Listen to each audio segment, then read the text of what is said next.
Okay, hello everyone. Hopefully you guys are all back. And I'm sure some people will pop in between now and then. My name is Jack Hamill. I'm going to be going through and welcome 2019 Web Solutions Bingo Contest. My name is again Jack Hamill. I am a Web Center trainer. Been that for a couple of years now, and I'm going to go through what I think is an extremely integral part of your business, the 5C's. That's what we call it. The most successful UCOs, Web Center owners, will follow the following 5 steps, and this is really what's going to help you get quality appointments. And let's face it, that's really the bottom line for us. You know, this is a business. It relies on making the appointment and getting the next appointment set. And this is what's going to help you get key quality appointments and clients. We're going to go through the candidate process and how we find them and how we identify who we need and want as candidates and those leads. We're going to double check and see the research on whether they're current and what's going on now with them at the present time. We're going to contact those people afterwards. We're going to show you how to do that. And then we're going to do a consult, a 15-minute consult where we're going to find out what their needs are. Because the important thing is to find out what they need and what their needs are before we can move forward and set an appointment. And that's the final process, will be the close. And that's we're going to set an appointment, which is what we're here for anyway, right? With the product specialist, and that's what's going to close your client for you. So first thing is candidates. Before you can contact anyone, you need to generate leads. And those possibilities are anywhere. We know from Market America, you look to your left, you look to your right, there are people there. But all walks of life for you, you're going to run into people all the time. And even if you're an introverted person, you know, that's okay, you know, because you're going to start with your warm markets. And why would you want to do warm markets? It's more fun. Let's say you go play golf all the time, and that's fun. It's a great activity, right? And you're doing it with a foursome. So that's 3 people right there that could be one of your leads. It's a lot easier because you know the people already. If you're a foodie and you go to restaurants and you like to eat in a lot of restaurants, and you're going to run into people in the restaurants, the owners of the restaurants, and some of the staff might even be interested. You don't know what they do. It's just a matter of having a conversation. It's a lot faster when you know people, because you have a list of people that you can talk to, because you should be creating a names list. Just with Market America alone, teaches you to create a names list, 60 people, 100 people, what have you. And this is a more duplicatable process when you do have other web center owners that are within your organization. Now, great way to meet people if you don't know where to go. I like memory joggers, and that's what this basically is, right? Who do you know? And this key right here is very important. So rattle it off right now. Who do you know that works in a restaurant? Write down that person's name. Who do you know that's a contract that's come to your home and actually done work? Write that person's name. So you can see by the list, lawyers, gyms, salons, car detailers, dentists, doctors, landscapers, retail shops, organizations, churches, other. I mean, there's a plethora of people. And if you go to google.com and type in memory jogger, then you'll be able to find even more people that are there and more lists of careers and jobs and other things like that. So it's a really great tool that I like to utilize a lot. And then these names come right off the top of your head. Now, current, key thing here is once you find these names, let's say me, I'm in a restaurant business 35 years. I'm no longer involved with that. So for me, I focus on restaurants. My suggestion to everybody is if you've been in an industry or you're in an industry now, then it's fresh in your mind. You know the industry, so you'll know how to relate to the people in that industry that you're talking to. And that's really key, because being relatable with somebody is important. They feel special. It's like speaking a foreign language. When you speak Spanish to a Spanish person, they kind of appreciate that, and they feel warm and friendly, and it makes them feel good. Same thing when you're in the same industry. If I'm talking to a restaurant owner, and I've been in the restaurant business, they can lay all that stuff on me and vent to me, and I know what they're talking about because I've been there and done that. Maybe I can offer solutions to them. So what you want to do is you want to reach out to people that are in your industry. I would put lists of names in your warm market of people that you've actually dealt with and people that are also in a similar industry as you are, and write those names down first. I would tackle those kind of people first. And then what you want to do is when you have those names, you want to Google them. You want to find out a little bit more about what they're doing right now. Do they have a web presence? What is their online situation? If they have a website, how is the website functionality working? How can you help them with that functionality? It's really going to help you to contact these people too, because you're going to find things. And if it's great, you can even reach out, and we have a lot of great digital marketing products that you can talk to them about also. So it really is going to help motivate you to contact them, and it's really going to prepare you for those great questions to ask them, because you're going to have some questions under your belt. Now, what should you be looking for when you're researching your candidates, right? Do they show up on Google? Do they have a current up-to-date website? Is it a responsive website? You know, Google is only going to have responsive websites, and they're only going to be able to host responsive websites, and that's happening now. That's all falling into place right now, or it's happening already. So people are not going to be able to have a non-responsive website. They can't have a mobile-friendly. They're going to have a regular website. You know, they want responsive design because it's really more efficient to have. Are they on social media? Are they on Instagram? Are they on Facebook? What social medias are they on? These are things you want to do. You want to do your due diligence. Same thing like as if you're researching a candidate for your business. You want to do your due diligence to see where they are and what they're doing. Is their competition showing up on Google? This is an important factor. Who is ahead of them when you look for them? So you show them who's ahead of them when they look for them. When you're with them in a meeting, say, hey, look, just want to show you what I saw. Bam, here it is. You guys are on page 7. You guys are on page 3. You guys are on you might be on page 1 at the top, but you're paying a lot of money for that. Maybe I can give you an alternate solution. So having that information is very, very important for you. Now, let's look at websites that work, okay? Branding, it's important. Is there a clear sense of who they are? Do they show what they're doing on their website, right? Good example is CNN.com. It's a news network website, right? It shows what they're doing. We see their logo. That's the branding. That is who they are. We know them by that. ESPN, we know ESPN. Now, these are major websites and designs, but I have a person who does candles, and her website specifically addresses that with the logo, which is a flower, and it's flower child herb. So it really shows what her name is, and that's her branding. Is it accurate? Because people want up-to-date content. Is this website now from 2017? If it's a restaurant, does it say, okay, specials 2012? Now, are you going to go to that restaurant and you're looking at specials that say 2012 on the menu? Probably not. So you want to make sure it's up to date for them. Can people integrate with this and navigate through this website in a positive way that's not confusing or struggling? Key components are the longer they stay at the person's website, the higher their ratings are going to go through Google. It's a process. So if someone's not on the website for like more than 30 seconds because they're having trouble, which is what I would do, I would leave the website and go to somebody else, then they're not going to really fare well on Google and other social media platforms and things like that. So, and what's their audience? Is it built for the types of people they're looking for? You know, it should be for future patrons if it's a restaurant or what have you, or both the existing ones. It shouldn't just be, hey, okay, someone's an existing patron, and it just is sort of a follow-up of what information they have because they already have a following. So it's nothing that's current and present. It needs to be current and present. So did you know when people look at a term and mobile device, Google only recommends websites that are mobile friendly or responsive? Just talked about this. Well, what's the reason for that? 40% of people abandon a site if it takes too long to load. 67% are more likely to purchase from a mobile friendly website. And 74% are more likely to revisit mobile optimized websites. So that's what I said before, and that's really key, because the key thing here is it's a business where they want people to stay on their website and utilize that website for their business. Now contact that person. So once you have all this information under your belt, right, you have this stuff and you have the tools, then it's time for you to contact your candidate. So what does that look like? Now, there are a couple ways you can do it. We have conversational marketing, all right? So remember, the person that asks the question is the one who controls the topic of conversation.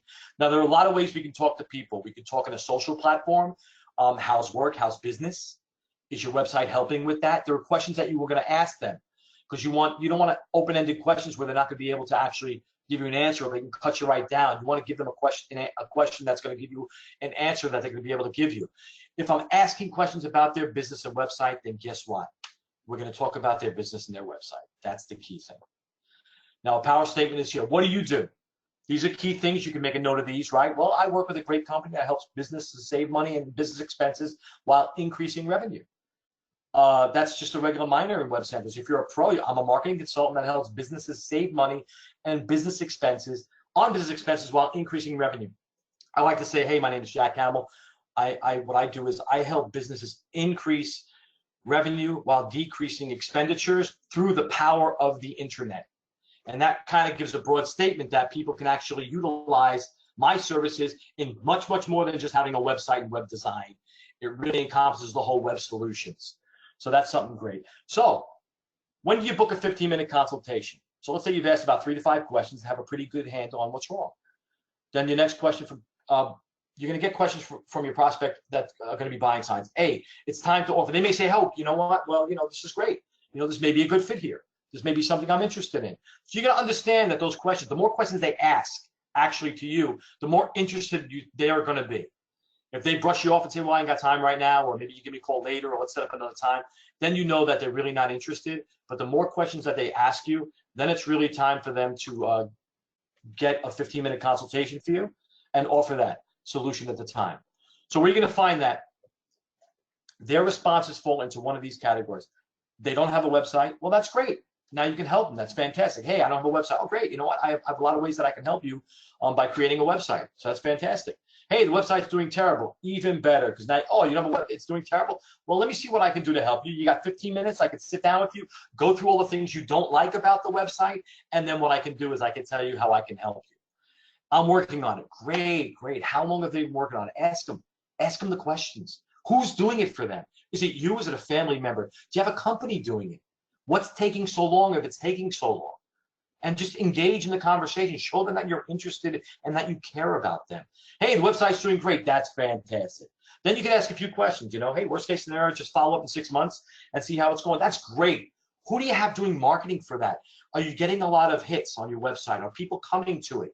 And then you could talk more about, how we do our digital marketing. So there's always an answer for every question that you may get out there. But the key thing is we want to set them up for another appointment. Now, the website's doing great. Keep asking questions. So what do you like about it? Is there anything that you wish the website would do that it's not doing? How are you promoting it? Are you doing any social media? What are the platforms you're on? Facebook, Instagram, things like that. How about advertising with Google? Is that something that might be interesting to you? Website's doing terrible. Just say things like, what's wrong with it? Be honest, be you. Put it in your terms. Hey, so what's wrong with it? What is it not doing that you wish it were doing? Because you have the solutions for that, right? If they don't have a website, hey, have you had one in the past? Something that you thought about doing before. Have you ever thought about having one, right? What kept you from getting one? What was the reason? And how do you promote your business? And once again, also, do you do any social media? We have huge social media integration products that we can do. So it's really important to note if they're doing anything within the internet realm whatsoever. And then finally, if they're working on it, say, cool, who's doing your site? Have you been working on it for a while? Did you consider any other options? How are you currently marketing your business? So that's really more of this is all more due diligence when you're actually physically speaking to these people too. And that's the importance of having the 15-minute consultation. So now you're going to decide how you want to contact them. It's usually best to find out from them what's best to be contacted. If you're in the restaurant industry, talking to a restaurant person, it's like, hey, man, what's a good day for you that I can actually come in where you're not too busy? So I can just take 15 minutes of your time to focus on. And again, once again, I'm a restaurant guy, so that's my main focus. But a lot of business have a certain period of time they block out to talk to vendors or other people regarding what they're looking to do in their business. What's best? Is it a phone call? Is it a text? Is it just social media? I'd love to come in person if you're available. That'd be fantastic. And the purpose is you want to identify their problems. What's the need they have? Do they have a need? Do they need a website? Do they need it fixed? Do they need marketing? Could we be the help that they need? And would they be willing to do a 15-minute consultation? So once we've gathered all that information also, and we've set up the appointment, this is what it's going to look like. We're going to set up the appointment. 15-minute consultations are quality appointments. They lead to higher quality appointments, build relationships. We have available information, things that you could utilize for that. We have the web design and management assessment forms, which is great. It's got all the questions that you need to ask to find out what they're looking to do and how we can help them, whether they have a website or not. The consults are the website design. We have a digital and social media and also business spending. We can actually help the businesses save money while they're running their business, buying things like they're buying on a daily basis, whatever supplies they may buy. So we have that business spending assessment too. And it's great to bring that with you when you go to your consultation, just to throw that in there and say, hey, where do you get this? Where do you get that? I may be able to help you save some money on that as well. Especially if they're saying, okay, well, I have a website, not really interested. Then you can go to another step. Well, I have the digital marketing. And if they say, well, you know, I've been doing some of that, well, how about this? And then you can go to another step too. These are ways to set new appointments for them. Key things here, write all the responses. These are important tips. Don't discuss solutions. You're not there to provide the solutions when you're at a meeting. You're there to listen, identify their problems, and also the decision makers in the company. And then you're going to get them so excited to discover the solutions, and you're going to edify the product specialist. The key thing is here, talk about, hey, I got a great team. They're out of Las Vegas. I got an amazing product specialist. I'd love to have you talk to them with me in a three-way call. And they're going to go over the functionality and what the website can do for you. And please have as many questions as you have ready, written down for yourself, so that you can ask at the end of the presentation. It takes about an hour of your time. So this is the close and how to schedule the appointment with the product specialist. They're going to close the appointment for you. This is their job, and they do a phenomenal job at it. Again, I mentioned this before, edify the product specialist. You know, it's as simple as just making a strong referral. You're going to put the heavy lifting in their hands. That's the key thing. You know, I work with a great company. They're out of Las Vegas. They're a US-based company. They're amazing.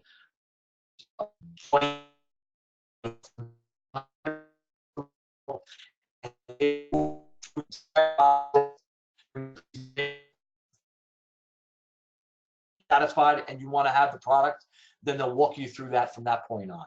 You're going to offer a solution to the problem. That's the key thing. And it really does take the pressure off of you answering questions you don't know. You may not be a Web Center pro. This may not have been something that you've done with your life. So you may not be able to answer any questions on coding and things like that. You're not expected to. That's what we have our product specialists for, our digital marketing team specialists for. They are there to help you with the heavy lifting of what we're doing. Next step right here, schedule the appointment. So we're going to preview the sales calendar in the admin section. First, you're going to log into your Web Center. You're going to click on the sales calendar, and you're basically going to follow the steps to the appointment. There's a wizard there. You're going to follow that wizard. Once you complete it, it's going to assign a product specialist to call you. There's a little spot where you're going to put some information in there to that the product specialist might need. They're going to call you 5 minutes before the appointment. Once they call you, you'll be able to fill in the gap on any questions that may have happened from the time you set the appointment to the present time of the actual appointment. Things may have changed. You might have got a call and said, oh, you know, I want to do this, I want to do this, I want to do this. So make your notes and have your notes in front of you. Have your 15-minute consultation in front of you, because that's where you're going to keep your notes for the product specialist. Scheduling the next appointment. Is it a successful meeting if follow-up is booked? Have you scheduled, available, and booked the next step? Always have your calendar in front of you. Make sure you're aware of the timing for you, and then schedule that appointment with the product specialist to address their needs. And you want to send a heartfelt communication. You know, it's going to provide referrals for them, and it's going to continue a great relationship with them. So key things, Web Center weekly activities, 2 to 3 hours towards $1,000. This is what you need to do. You need to make a list of 20+ candidates, okay? And this is the timing, all right? It should take about 10 minutes. Commit to adding 2 new candidates per day, 2 minutes per day. Research 10 candidates and write 2 to 3 hot buttons or areas that they need to improve within their web solutions or websites. And then learn, practice, and approach 10 candidates. It's important. It's only talk to 2 candidates a day. That's 5 to 15 minutes per day. It's not going to take you a lot of time to do this, but these are the key things that you're going to need to do if you want to work 2 to 3 hours towards $1,000 through your sale. So I want to thank you guys for being on the call. We're going to open up for Q&A if you guys have any questions. Again, hope you guys got your bingo cards. Some of them filled in. I know some people got a lot of stuff filled in. Good luck with the bingo contest, and I hope you had a really enjoyed the webinar really well. And thanks for being on.